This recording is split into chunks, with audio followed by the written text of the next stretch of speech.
നിങ്ങളിൽ പല ആൾക്കാരും മറ്റുള്ളവരെ ഭയങ്കരമായിട്ട് ട്രസ്റ്റ് ചെയ്യുന്നവരായിരിക്കും. എന്നിട്ട് അവസാനം അവരെ ഇട്ടിട്ട് പോകുമ്പം ഇരുന്ന് കരയും. ഞാനും ആദ്യം ഇങ്ങനെയൊക്കെ തന്നെയായിരുന്നു. അപ്പം ഞാനിങ്ങനെ ആലോചിക്കും, മറ്റുള്ളവരെ മനസ്സ് ആദ്യം വായിക്കാൻ പറ്റിയിട്ടുണ്ടായിരുന്നെങ്കിലെന്ന്.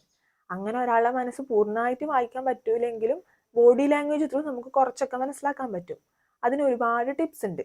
അതിലൊരു 3-4 ടിപ്സ് ഞാനിപ്പോൾ പറഞ്ഞുതരാം.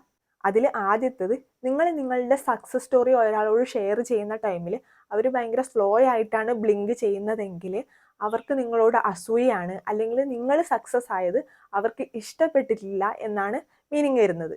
രണ്ടാമത്തെ പോയിന്റ്, ആൾക്കാർ സംസാരിച്ചുകൊണ്ട് നിൽക്കുമ്പോൾ അവർ മൂക്കിന്റെ താഴെ ഇങ്ങനെ ടച്ച് ചെയ്യുന്നുണ്ടെങ്കിൽ അവരെന്തോ ദേഷ്യത്തിലാണ്, അല്ലെങ്കിൽ അവർ നിങ്ങളോട് എന്തോ നുണ പറയുന്നു എന്നാണ് അർത്ഥം വരുന്നത്. അടുത്തത്, ഇപ്പോൾ ഒരാൾ നിങ്ങളോട് സംസാരിച്ചുകൊണ്ടിരിക്കുമ്പോൾ അവരെ ഫോൺ ഫേസ് ഡൗൺ ആയിട്ടാണ് വെക്കുന്നതെങ്കിൽ അവരെന്തോ സീക്രട്ട് ഹൈഡ് ചെയ്യുന്നു എന്നാണ് മീനിങ് വരുന്നത്.